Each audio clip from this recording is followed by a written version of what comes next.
Welcome back to another episode of Have a Day Podcast. I'm your host, Brian McRae. Be sure to check us out on all our social media platforms at Have a Day Podcast. Today, we got a pretty good guest here. A friend of mine, long time from our days at WHB. He's moved on to bigger and better things now and covering the MLS soccer. With the World Cup coming into town, I thought it'd be a good time to have Nate Bukaty. And Nate, thank you for coming downtown and hanging out with us today. Thanks for having me, B-Mac. It's been, like you said, we go way back. I think the first time I started working with you was about 2004.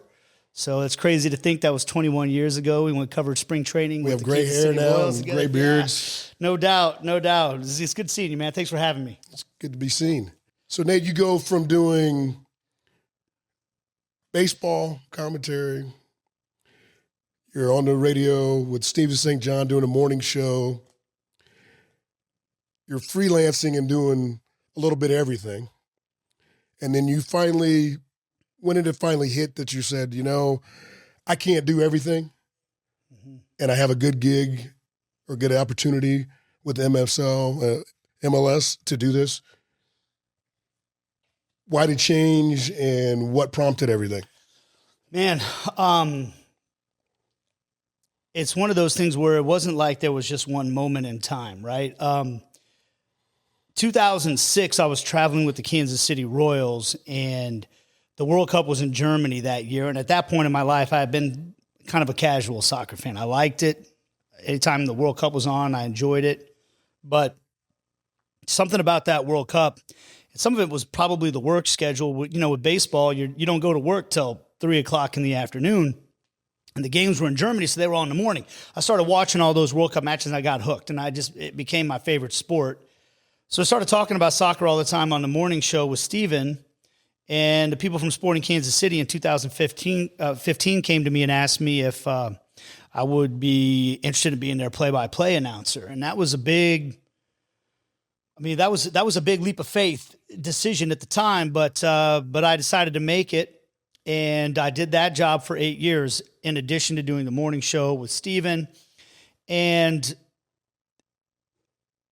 Major League Soccer in 2023 got rid of all their local television broadcasts and decided to bring them all in-house.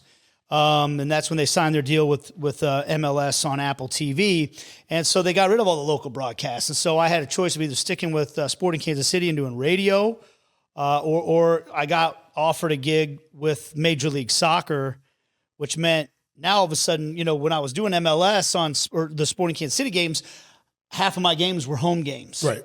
And after the pandemic, we weren't even really traveling for many away games. So it wasn't that hard to juggle that job with the morning show. They didn't really conflict with one another.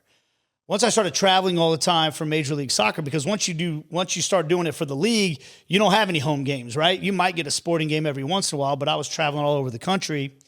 And then I started getting offers to do things like work at CBS Sports. They have a soccer channel called Galazzo Network, at SiriusXM Satellite Radio.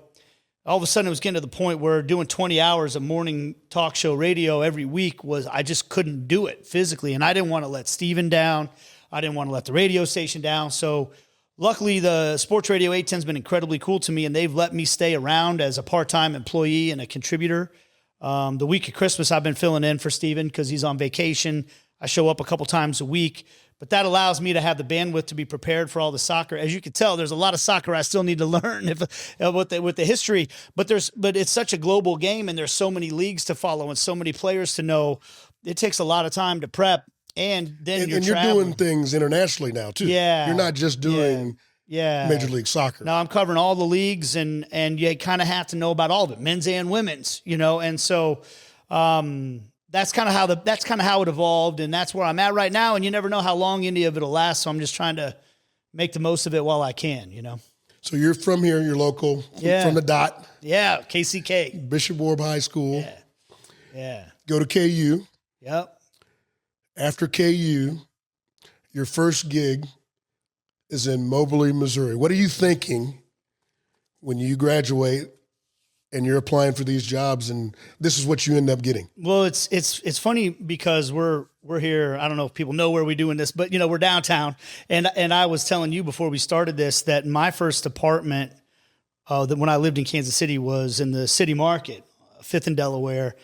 And a buddy of mine was already living there. And so we had just graduated college and all my friends were getting ready to go off to grad school in Boston and grad school in Chicago and taking jobs in big cities, making good money. And the only job offer I had was for $16,000 a year at this little AM radio station in Moberly, Missouri.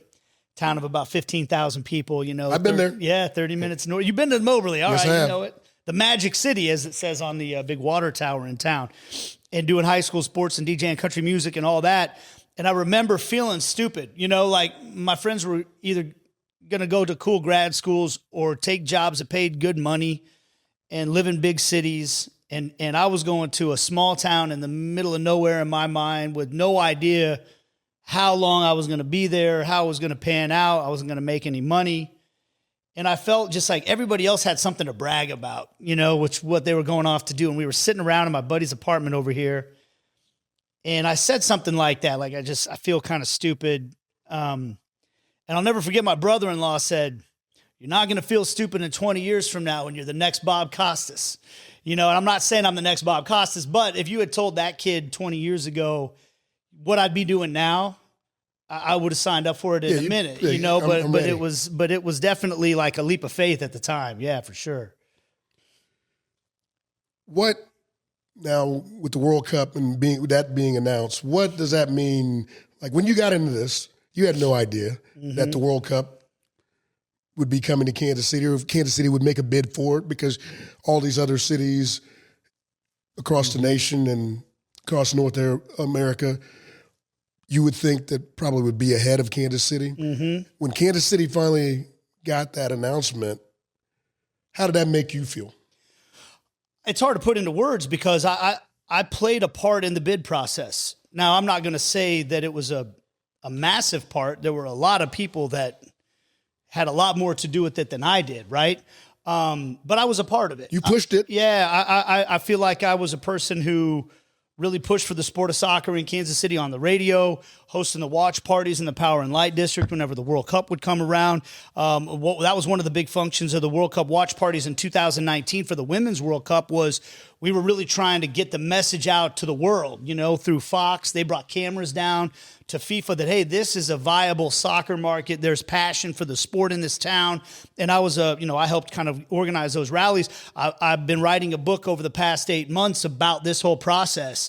And, for me, this is the biggest event in the history of the world. It's the biggest World Cup that there's ever been. It's up to 48 teams now. Used to be 32 up until this one. And it's coming to Kansas City, market number 33, when all the other cities that are getting the World Cup in the United States this time around are top 15 media markets. So because of what you said, look, being born and raised in Kansas City, I'm fiercely proud to be from this town. I'm proud of what we accomplish. We do things like this a lot where we punch above our weight. We accomplish things that other people think, well, why is that in Kansas City? How is that in Kansas City? And I'm really excited and I just can't wait. I'm excited about it. What are your expectations? What should people expect, games aside, but what should people expect for that month and a half? What's going to happen to the city? The truth is, everything I tell you is going to be stuff that other people have told me. I've never been to a World Cup. And it blows my mind to think that the first World Cup I'm ever going to attend is right here in my hometown. But the city's never seen anything like this. We talk about the big parades for the Royals winning the World Series and the Chiefs winning the Super Bowl. But those are people from Kansas City. The NFL draft even, it brought some fans from around the country here. But this is going to be a month and a half. The estimates are 650,000 plus people coming to Kansas City on a rotating basis. Argentina will be playing a game here, maybe two. They're going to be bringing tens of thousands of fans with them. And it's going to be a party, from what I understand. I mean, it's just going to be an all-out party. Just to let you know, like in terms of how far-reaching this is, if you go check out the recommended hotels that FIFA puts out for the different markets. I've seen those. It'll recommend hotels in Stillwater, Oklahoma, if you're coming to Kansas City, because that's how far out people will be booking hotels. People are going to be staying in Iowa. Yeah. Everyone would be staying Omaha. Yeah. So, and from what I understand, the people, and I think, look, there's a reputation that soccer fans have, like, oh, they're going to bring these hooligans to town and all this. The people that travel for the World Cup have some means to them. You know, they're here to have a good time, and they're here to explore the places. They're curious about the cities that they go to. They're going to be curious about Kansas City. They don't know Kansas City like they do New York and LA, right? And I think they're going to be fascinated. They probably couldn't find Kansas City on a map. Right. And now they are. And they're going to want to know about this town. And I think they're going to find out that this is actually maybe their favorite city out of all of them when it's all said and done. That's what I believe. And going into the tournament, now we'll talk to the countries. Everything's been announced as far as who's going to be here, or some of the four games that are going to be played. What do you expect as far as the countries, and what do you feel about the countries that will be here for those first four? Is that a good draw? You know what? It's a great draw, and what I think is cool about it is we have the entire spectrum. We've got Argentina coming. There's no bigger country when it comes to the World Cup than Argentina. They just won the last World Cup. They are the home of Maradona and Messi, two of the greatest icons in the history of the sport. Like bigger icons than is being in here. It was like Jordan, LeBron, Babe Ruth. But more than that. Yeah. Because people don't understand. I mean, like, so one of the cool things about my job right now when I work for Major League Soccer is, for the MLS broadcasts on Apple TV, we have an English language crew and a Spanish language crew for every broadcast. So that means every weekend I'm traveling with 2 Spanish language announcers and a Spanish language producer. And these guys come from all over South America, Central America, all the Spanish language countries. I know in your career in baseball, you're around a lot of Dominican players and Puerto Rican players. I'm around a ton of Argentinians, and Mexicans and Ecuadorians and Colombians. And the friends I've made from Argentina, you start talking to them, you start to get a sense. There is an obsession with the game of soccer that their country holds that you just can't put into words here. We have a lot of things we're interested in. Yeah, we're passionate about American football, but it's not the same as this. If you go see the footage of Buenos Aires after they won the World Cup and the streets being flooded with people, Lionel Messi can't go anywhere when he goes to Argentina. He can't go anywhere. So yeah, the obsession, the passion, they're fiercely proud of their knowledge of the game too. They're high-minded about it. I almost compare to KU basketball fans a little bit. Like, that's what I'm about to say. Yeah, they kind of think of themselves as the people that understand the game at the highest level, and but so you got a country like that coming with however many thousands and thousands of fans they're going to bring.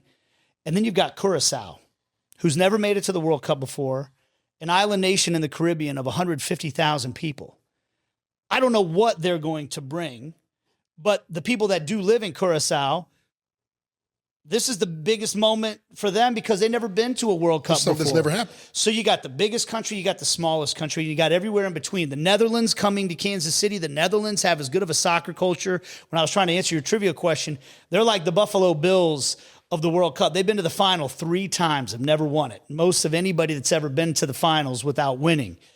Their fans are incredible. They come decked out in orange from head to toe, the Orange Army. So there are, and there's a couple of teams, Algeria coming. They've got a proud history. You've got different parts of the globe represented. You've got Africa. You've got Europe. You've got the Caribbean. You got South America. You got, everything from the biggest country to the smallest country.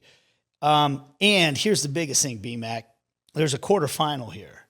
If the chalk holds, and it might not, but if the chalk holds, it would be Portugal versus Argentina in a quarterfinal here. That's Lionel Messi against Cristiano Ronaldo. In like the battle. Imagine if somehow you could have orchestrated a game in the NBA playoffs between Jordan and LeBron while they're at the end of their career, but still performing at a very high level. There's been this debate forever about Ronaldo versus Messi. Who's the best of all time?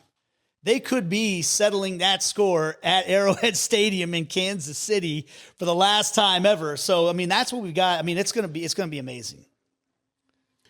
And on the front of the host nations, this is a unique World Cup. North America is going to be hosting it. So there's 3 host nations. Yep. And they get the automatic bid as host nations. But who do you think will go further and why between Mexico, United States, and Canada? I'm going to sound like a homer here, but I think the United States are shaping up the best right now.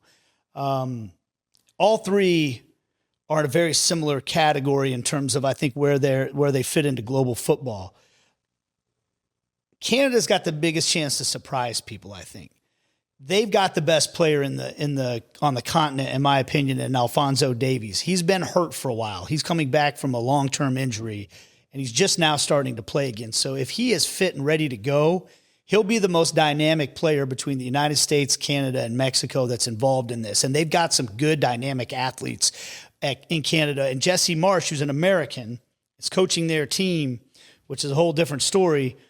He's one of those managers that has a chip on his shoulder. He's aggressive. He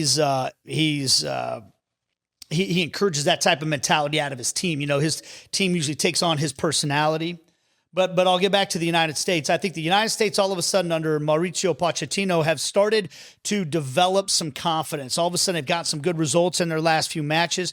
They've got this, everybody was calling the golden generation of these young players playing in the big leagues in Europe. And for the most part, they've been a big disappointment when they've come to play for the national team. But I think a lot of those guys are starting to hit their stride. They're starting to come into their prime, and they're starting to build confidence. And I think the draw is very friendly to the United States as well. So I think it sets up well for America. And with the not so good history in World Cups for the United States on the men's side, where do you see the future of soccer for the national team?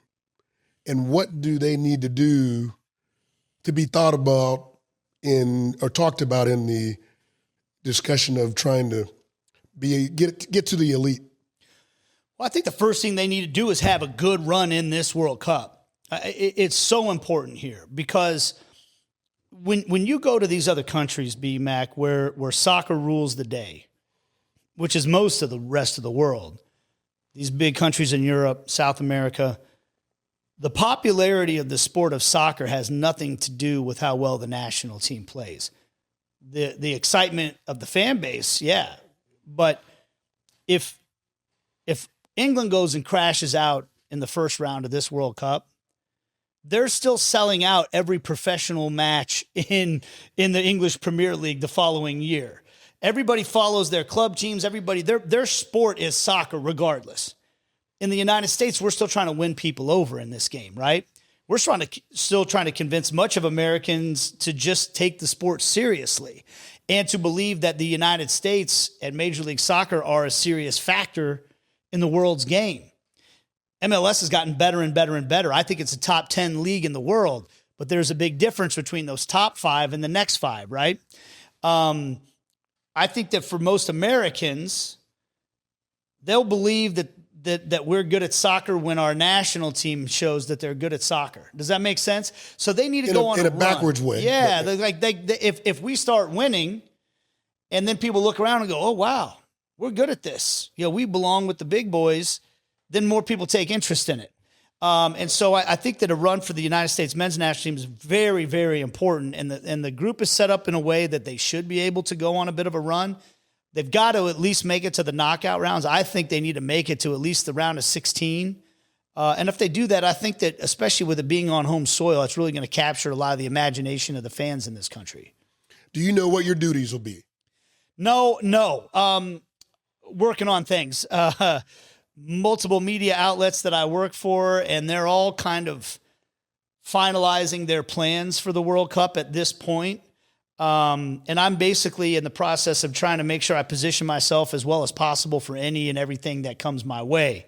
And hopefully a lot of that's here in Kansas City. But no, I've got some irons in the fire on some things, but we're still kind of waiting to find out exactly what the plans are for everybody right now. With the scene down at Power and Light when something fun is going on. The times that you've been down there orchestrating the watch parties and all that, I got to believe that you're going to be there at some point in time doing something. Yeah, I mean, look, I was lucky enough to host the watch party for the draw, which was a couple of weeks ago now, and that was in a Power and Light. We had a great turnout. Myself and Jimmy Conrad hosted that, and Matt Beasler and Jillian Carroll hosted the VIP party up in No Other Pub. And so we've been talking about that possibility.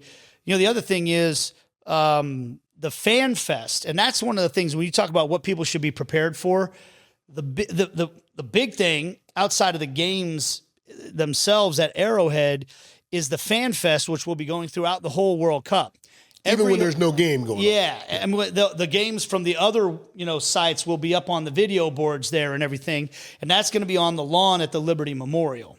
And the thing you have to understand about this is that for people that come from other parts of the world, World War I is every bit as significant a moment in world history, especially for the people in Europe, as World War II. They come here and they see that the National World War I Museum is in Kansas City. I think that's really going to surprise them, and they're going to be interested in it.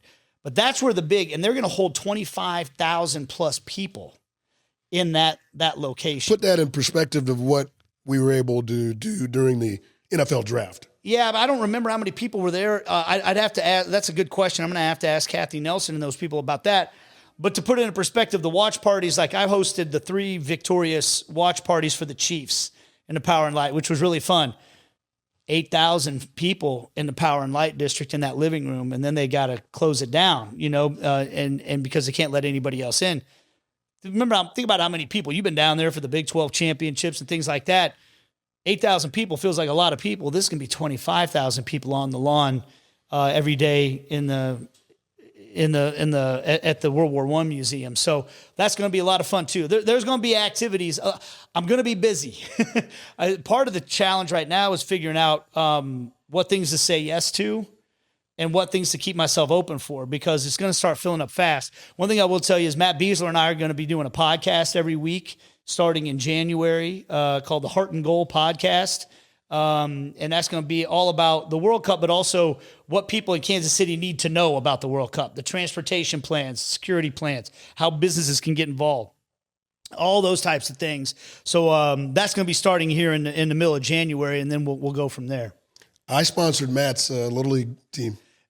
He and Seth Sinovic. Yeah, they told me they played for your. They were like for the Cubs double play combination or something like that for you guys. Yeah, they told me that. That's amazing. That's awesome. But it's good to see local guys that'll be involved in that. Yeah. And I'm not a big soccer guy. I played a little bit when I was younger.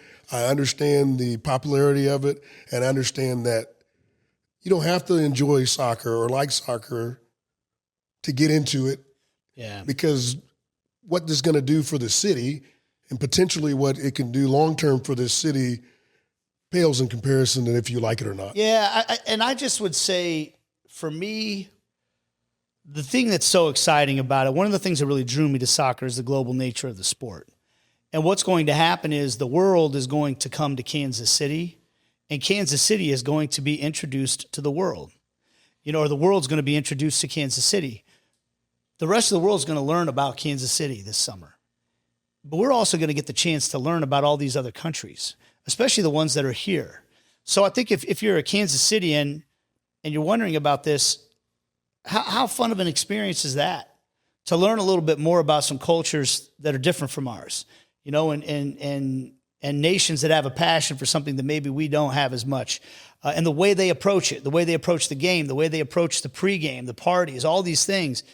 That's what's coming to town, and whether you like the game or not, almost doesn't even matter. If you like a party, if you like having fun, if you like people, I think it's just going to be, and the truth is, I think one of the beauties of Kansas City is we're right in the middle on everything. We're like philosophically and like physically, we're right in the middle of this country, which also means a lot of people here don't get a chance to travel outside of the borders of this country. It's such a big country. You can travel all over the United States and be well-traveled. I don't know how many people from Kansas City get the chance to go visit all these other parts of the world. Well, those people will be coming here, and that's going to be great. All right. Well, before we finish, are there any charities or anything like that you want to spotlight and then let everybody know what you'll be doing, what you have going on right now? Yeah. So a couple things from the charity standpoint. I've been the president of an organization called the Sean Biggs Memorial Foundation for going on 13 years now. One of my best friends from college, Sean Biggs, died of cancer 14 years ago, 36 years old. It was one of those just devastating moments in my life. You know, one of the best human beings I ever met. I'm incredibly close with his two kids who were 5 years old and 6 years old when he died. They're both in college now, which blows my mind. But we did a 5K, 10K race every year for 10 years. And after 10 years, we decided to pivot. Now we do a pickleball tournament. And so we just announced it. It's coming up on February 1st. So if you want to sign up, you can go to so it's called Big Steps Toward Cancer Prevention, because Sean's last name was Biggs, Biggs, 2 G's. So we're using his last name. We call it the Big Steps Towards Cancer Prevention Pickleball Tournament. If you go to biggsteps.org, biggsteps.org, you can sign up to play in the pickleball tournament. You can let us know if you want to sponsor it. That's coming up on February 1st. And the only other thing I would push out there is keep an eye out for my book. It's going to be coming out. It's going to be called Perfect Pitch, how Kansas City became the heart of American soccer and landed the World Cup. And I wrote it with Rustin Dodd. You know, Rustin is a great author. It's in the copy editing process now. It's going to be for sale in May, right before the World Cup comes out. So if you can follow me on social media, at Nate Bukaty on Instagram, Nate_Bukaty on Twitter, X, whatever. You can find me in all those places. I'll be promoting that a lot too as it comes out. So yeah, those are the big things for me. And also you said that you and Matt Beasler are going to starting the podcast, and that's going to be a weekly podcast. Yeah, weekly podcast starting in the middle of January. And we came up with the idea. We did some brainstorming with the marketing firm we're working with, and we're calling it the Heart and Goal Podcast, because we feel like Kansas City is kind of the heart and soul of America in many ways, and of American soccer. We bring a lot of heart. Everybody wears the hearts on their shirts in Kansas City. So that's where we came up with the name. So yeah, the Heart and Goal Podcast with me and Matt Beasler. You have to check it out wherever you get your podcasts. All right. Well, Nate, thank you for coming down and bearing with me with my little cold and hoarse voice a little bit. But I'm glad that you're able to come down and give us some insight on what to expect and what's going on. And I'm looking forward to the summer. I appreciate you, B-Mac. Like I said, it's always great seeing you, man. It feels like a long time ago It does. when we were covering the Kansas City Royals and spring training in Arizona and all that. I don't think if you had told me back then I'd be doing soccer or, doing all the stuff I'm doing right now, I don't know what I would have thought back in those days. But it's always great seeing you. Thanks for having me, man. It was great. Thank you very much. Yeah. Well, I hope you enjoyed this episode of Have a Day Podcast. And again, be sure to check out everything we do on all our social media platforms at Have a Day Podcast. Brian McRae, see you next time.